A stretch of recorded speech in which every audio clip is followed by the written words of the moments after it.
So good morning, everybody. Thank you for attending. We're just giving a minute or so for a couple attendees who are scheduled to come in to join us. I know how it can get caught up first thing in the morning for people attending sessions. So we'll give it a minute, 90 seconds, and then I'll get going. Thank you again.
Okay, so we're going to make a start now.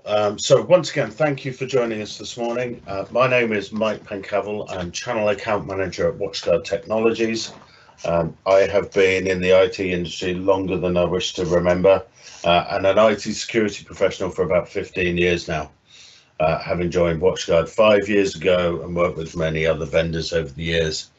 I'm working in conjunction with HPP and Cameron today to help educate users on specifically why passwords are not enough these days, and why multi-factor authentication of any form, but hopefully from WatchGuard, will help secure your business, your customers' data, and your intellectual property in your business. We collect data from a number of systems that we offer to our clients. Is roughly 30% of all the solutions that we deploy. Our customers agree to anonymously provide data from those solutions to allow us to improve our product and be more effective for our clients. So we collect this information. It goes into an internet security threat research team based in our headquarters in Seattle in the USA, where we have experts who analyze the data that we're seeing. We get a feel for where the threats are coming from, how they're evolving over time, as well as taking independent feeds from both government agencies and other technology partnerships that we have with other vendors and interested parties. And that enables us to develop some intelligence around where we see the most prevalent threats coming from for businesses, how they choose to style an attack, where they're coming from, both geographically and the type of systems, and build together a picture that enables us to build security solutions to help protect businesses like yours.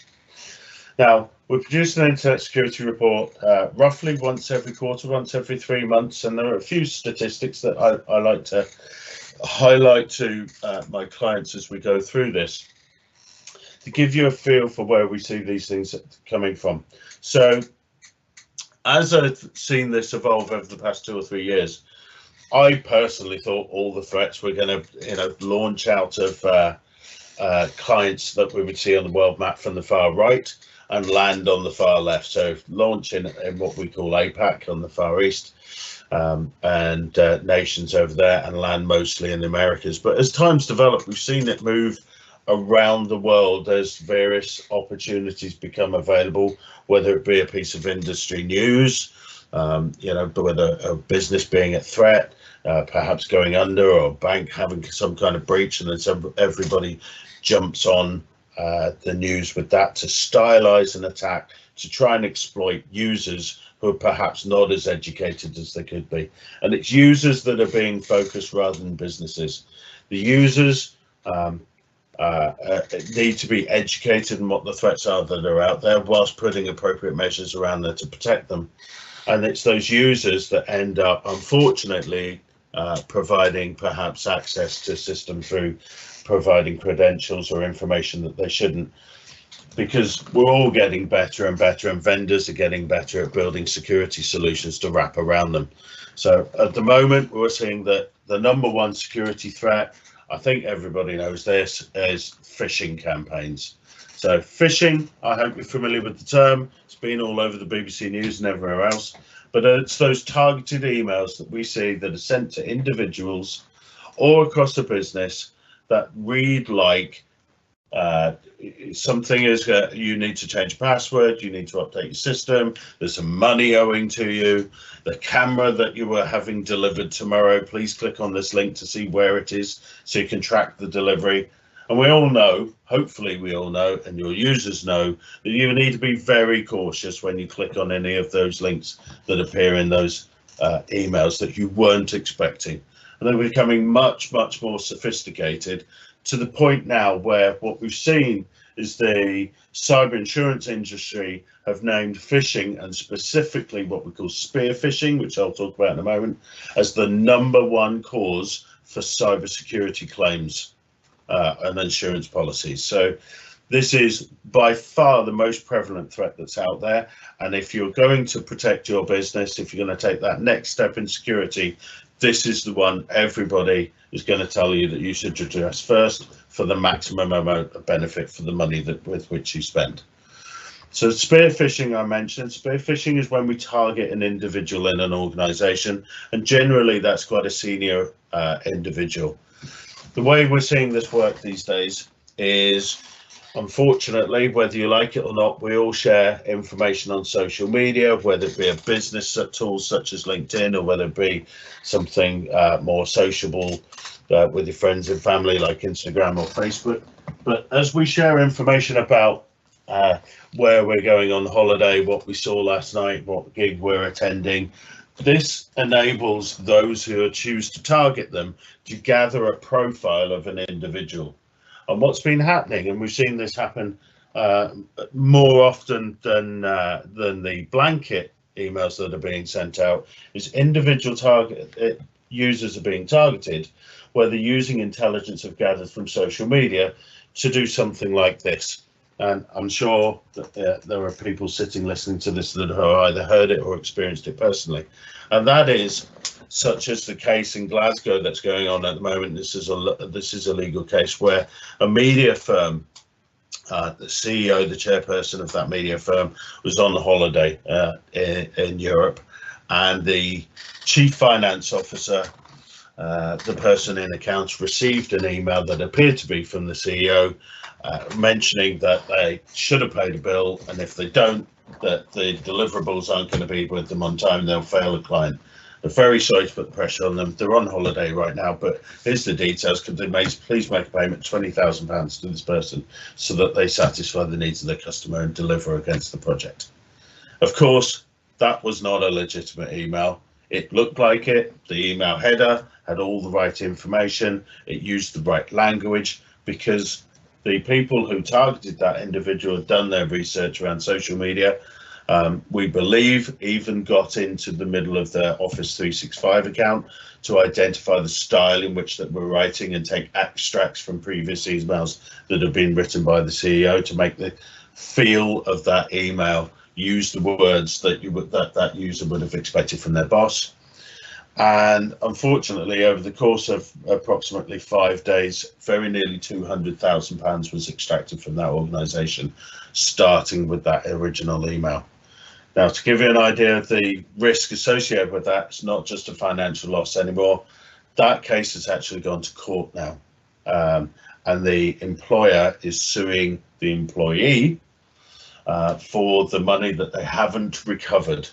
So I mentioned it was nearly £200,000 worth of revenue that went out the door. They recovered 85,000 from the bank. The rest of it is still owed to the business. They haven't recovered it, and they're suing the employee for it. The case is based around, they did security awareness training. The bank does the usual thing that pops up a browser and says, are you sure that you want to transfer this money? Is it a legitimate source? Of course, it felt like it was. And the employer is using that to try and recover the money from the employee, who of course doesn't have it. this is not something that they're going to be able to provide. But it's seen as a test case, and is still going on and becoming very, very legally complicated. But it doesn't just start with the businesses, it's also about individuals, as I said, and I'll explain why this is a particular risk in a moment. I think we've all seen as individuals on your personal email that we're seeing these as well. Most common ones are the banks at the moment. So we will see somebody generate an email campaign trying to blanket hundreds of thousands of email addresses that they'll have bought off a site on the dark web to encourage them to go and change their password on the bank. Now, the way they're doing this is that they're quite often riding on the coattails of news that appears in the likes of the BBC and various others in online digital media to say that we've seen a breach within an organisation. We're aware that your account might not have been at risk. However, we're advising all our customers to change their password because we feel it's an appropriate course of action to make sure that nobody can go and do it. Of course, what's happening is when they click on those links, they are landing on a crafted page that encourages them to enter their credentials. It'll look like the NatWest, it'll look like RBS, have all the right logos on there, and they'll be encouraged to type in their old password, type in their new password twice. It will do things like reject them if they're not strong enough new passwords. And then when they click submit, they will be passed through to the correct website, the correct destination, and NatWest website online login, for example. Of course, they didn't change their password, but they did just type their old one in and make it available to the people who sent the email in the first place. And whilst they may think that the system just didn't work properly and go back to using the old password, the biggest issue here, unfortunately, is that it has been found that most users share both personal passwords with corporate passwords. I've read all sorts of reports around this about how many passwords we all have across various online systems, and there are password managers that will help you, but they're becoming increasingly more complicated. And what we have identified is, as we can see by the Verizon data breach report there, that approximately 50% of these breaches where they're trying to gain the details have been carried out by organized crime groups. And this is so they can make money on the back of capturing that information.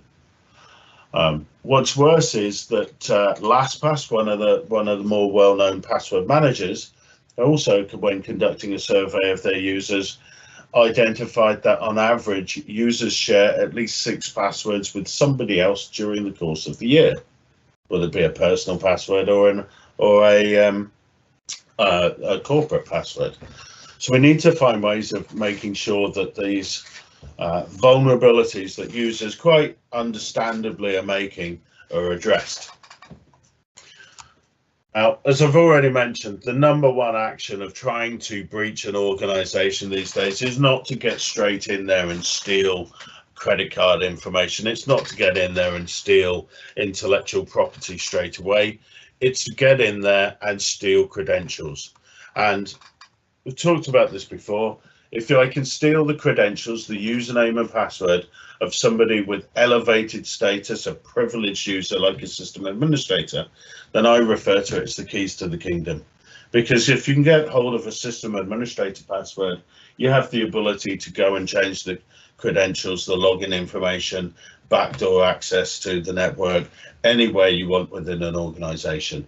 And if that user isn't as well educated as perhaps they could be, and they reuse their password, it's very likely that they use the same password for a number of different systems.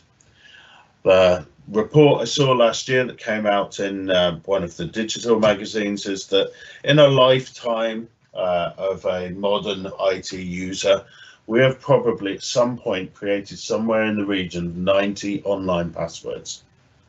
And most users have approximately 12 that they will rotate between different types of systems or variations thereof to access those 90 different systems. Now, I'm not pretending that an individual uses those every day now. They might be for a website where you booked a holiday that you've never been back to before. But if you keep reusing the same password or variation thereof from something that was breached 5 years ago in a new modern system, then the users, the criminal gangs, the people who are stealing this information, that's what they're going to use to try and breach other systems for you. So changing our passwords regularly is a very good idea, but it just makes it more and more complicated for us all to remember. And the other point that I wanted to make from our research that we've identified is the one in the bottom middle there. Where organizations, where somebody's trying to breach an IT system and they can't get hold of credentials for whatever reason, the one payload, one piece of malware that has been launched within an organization that's being tried to deliver within an IT system more often than any other, this is without trying to steal credit card information or anything else, is a tool called Mimikatz. It's been around for a number of years now, and that tool, its pure job is to go and scour systems for passwords and credentials. So whether we think that our users are well organized in terms of managing their passwords or not, the one piece of malware that is the payload of a IT attack of some system, more than any other, is this Mimikatz solution, which is trying to steal passwords and credentials. So what can we do about it? Well, this title of this solution this morning was called Two-Factor Authentication and how it improves your security. Two-factor authentication is something you probably already know, even if you don't know it by that name. And you probably already know it because your bank makes you do it personally and professionally. When we go into our online banking systems these days and set up a new direct debit, new standing order, pay somebody we haven't paid for before, the bank will force you to put in some additional credentials to try and prove you are who you say you are when you log on.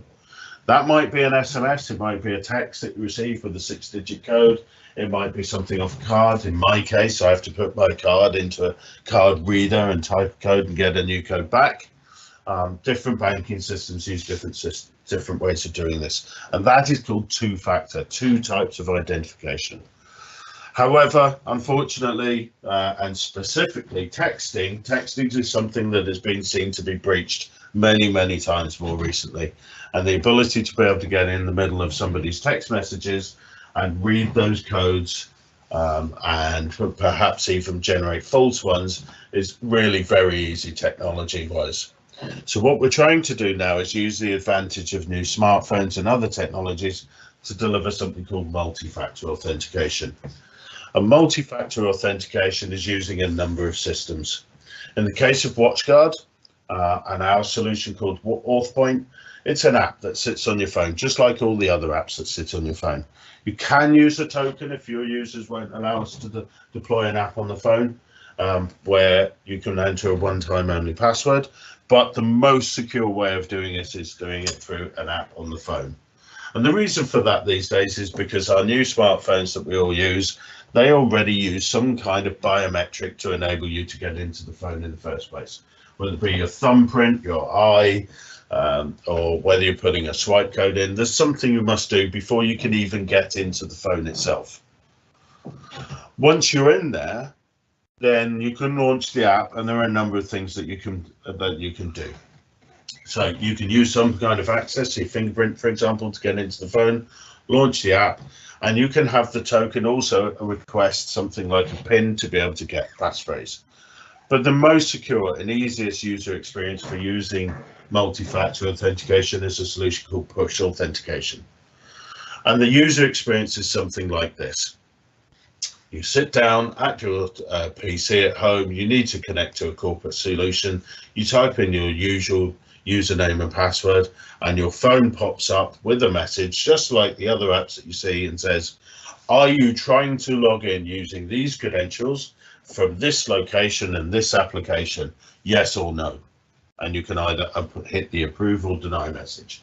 Nothing else to remember. You needed to authenticate to get into the phone. You can press the approve button and you're in. You don't need to remember another password. It's nice, simple, clean method of being able to access not only your remote systems, but cloud applications, as well as things like Office 365. The mobile app that we make available is really very simple. It means you don't need to carry something around on your keys. We don't need to carry around tokens with us, although you can should you wish to. You can carry access to multiple different systems in there. If you look at the picture in the bottom left-hand corner, you can see the example of different tokens. I personally spent far too much money on Amazon, so I've secured Amazon with this solution. And there's a little Amazon logo and a specific code to enable me to get into there.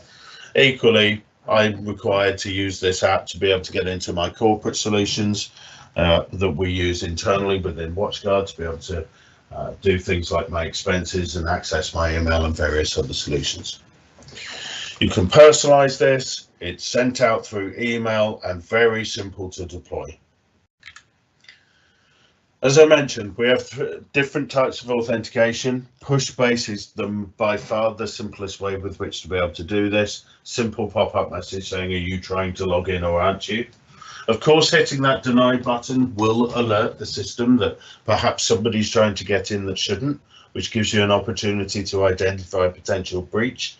That will alert a cloud-based platform in which you can send emails and various alerts out, either to a managed service provider such as HPB or Xamarin, or your internal IT department, so they can take various investigations if necessary. But not everybody is online at the same time. Not everybody has internet access, and we can secure your laptop with this solution as well. So one of the ways that we see about using OrthPoint specifically is the ability to be able to use your phone to scan a QR code, or perhaps use a time-based password rather than having internet access in order to get in. So there are approximately 4 or 5 different ways of being able to enter some credentials beyond your regular username and password in order to identify you as an individual then authorized to be able to log in. It's very important to know that the purpose of doing this is the credentials, the authorization that we're providing only exists once, and it only exists for a limited time period, typically 60 seconds. So if anybody were to breach your systems and get in the middle of this information being passed around, it would only be valid that one time for one time only use, and it would only be available for the 60 seconds. So there really is no point in trying to breach it and capture that information because it's useless afterwards. So where do we see this being used? And my favorite use case of this is this one. We all know that we should be encrypting laptops. Hopefully you're all doing it. We need to secure them. It's really very easy to breach a username and password on a laptop using USB sticks. There's various tools that you can plug in, which is why we encourage every user to encrypt their laptop. We know that organizations such as the NHS do it. We all hear the horror stories about laptops being left on trains, etc., and with confidential data on them and being breached. So what we want to be able to do is be able to secure the login on the PC. So we can set up OrthPoint such that if you are in the office, you're not required to do this. But if you're outside of the office, outside of your regular network, then you're asked to authenticate in addition to your usual username and credentials. The same push authentication, same QR code as I discussed previously. For example, I get on a plane this coming Saturday. I'm going to our HQ for an event in Seattle. If I need to do some work on the plane, and I'm sure my boss will want me to do some work on the plane on the way over and access my laptop, but I won't have Wi-Fi access, then I will be required to use my OrthPoint application to verify who I am to enter the laptop and conduct that work on a plane, because it's a public environment where my data and my laptop's potentially at risk. This is my favorite use case for this. It's the one where it takes us beyond just encrypting laptops and secures that laptop beyond the risk of just encrypting it and leaving it lying around for somebody to try and hack. The second case is, if you're not going to do that, is about any form of remote access into your network. Now, I work in a business that has many remote users. We're also being involved in businesses where we have temporary workers and contractors who are granted remote access into our systems. This is one of the highest risk areas we should try to secure. Usernames and passwords are great. We do the usual thing where you might fire up something called a VPN for remote access into a solution. You might browse a web page to connect to servers that exist within the business to be able to access something like an account system or perhaps mail. However, because we've already identified that passwords get shared and they are the easiest thing to breach, we must absolutely verify that user is who they say they are when they try to log in. Now, OrthPoint and multi-factor authentication enables you to be able to do this. So again, the user experience, you dial into the office, perhaps through a web browser, get presented with your usual username and password, type those in, up pops your phone. Are you trying to log into this network from this location using this machine? Yes or no. Very simple, straightforward to use. Without having to mess around with lots of different systems and remembering lots of different usernames and passwords. It is the one vulnerability. If you choose not to take the protection all the way down to the desktops, please do it on remote user access. The example I can give you of this is perhaps one of the largest breaches that's ever occurred with regard to PCI and credit cards. So it's a number of years ago now, but TK Maxx, or TJ Morris in the UK, in the US had an enormous volume of credit card information data stolen. And the people that tried to do this could not get into their IT systems. They were well secured, they were well locked down, but they knew there was a pot of gold in there. They knew that there was data in there to potentially go and create capture to sell on. So what they started doing was looking for suppliers who had remote access into that business. And what they eventually succeeded in doing was breaching an air conditioning supplier who had remote access to the air conditioning management systems on the network of the stores. Nobody would think to secure that in the way that we've just discussed. It was a number of years ago in terms of technology now, but securing that remote user and ensuring they are who they say they are is the one thing I would advise everybody listening to this call to go and do now, whether it be with WatchGuard or anybody else. It is an open door that we leave to remote staff to legitimately access a business that we have to lock down.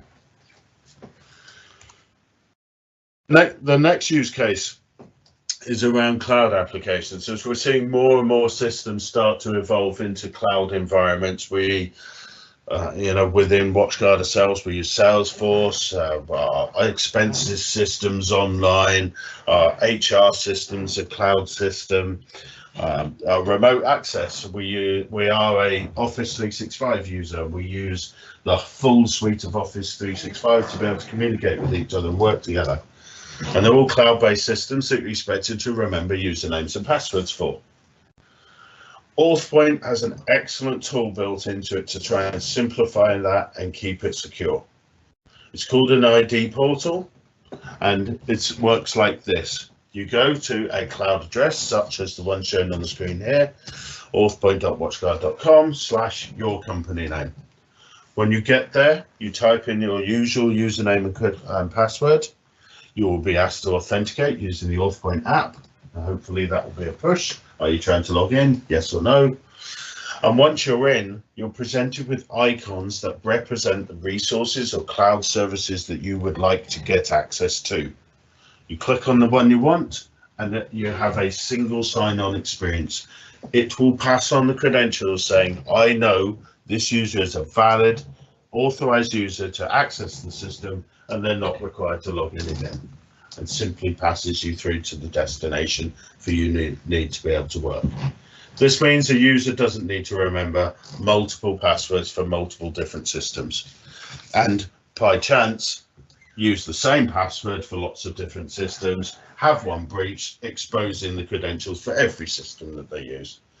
From the admins, from an overhead point of view and managing the system, this makes life much, much easier for an admin, for an IT or business owner, because now if you choose to adopt a new service, an online account system, or change your mail system, you can populate this portal without having to roll it out to every individual user and have them learn another way of accessing systems. Simple, straightforward, all in one place, easy for the users to use whilst keeping it secure and securing those passwords.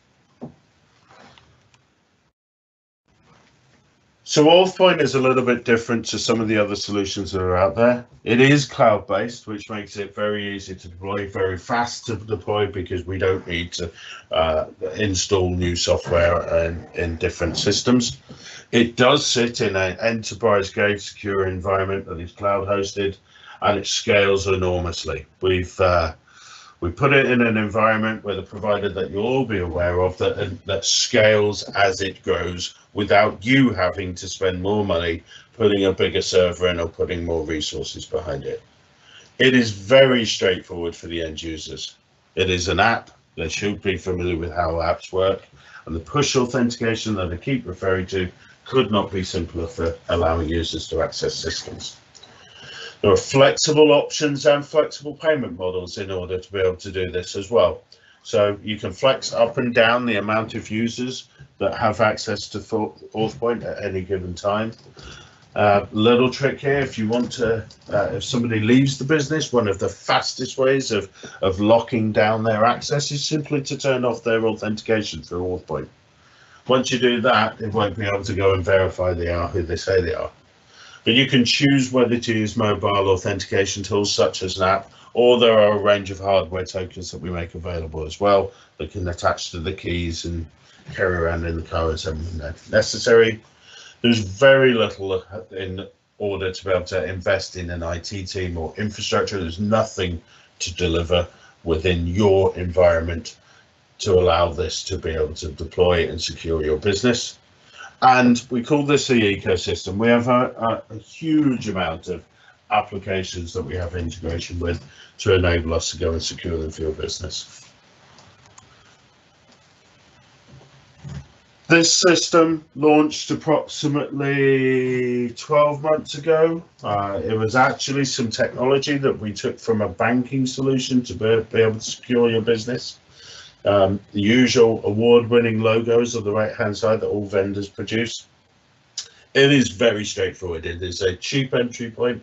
It is something that you can secure a user for as little as a cup of coffee per month, while securing all the passwords that user uses for your business. And we make it very easy for you to try. There are 30 and 60-day trials available for you to be able to try this in your business with no commitment to take it beyond that date. There are lots of case studies and examples of where we've deployed this before, and we can certainly do demos and examples of how this works and how it would be specific to your environment. It is perhaps something that you have to do because you're obliged to, because of regulations in your business. Anybody who has a responsibility for PCI credit card data, this is essential. You will not get your PCI accreditation without implementing technology such as this. And we're starting to see a lot of conversations around, sorry to say it, but the GDPR environment, where it's not there now, but it is an example of credentials and security that you should deploy to be able to secure both your data and your customers' data to protect your brand. Just about up on time. I want to thank you for taking the time to listen to me this morning. Hopefully you found this of interest. HPP and Cameron stand by ready to help you should you need anything, and you're more than welcome to approach me as well. So all that leaves me to do is to say thank you, ask our hosts at HPP if there are any online questions for me to answer. Otherwise, I will let you get back to your day and say thank you.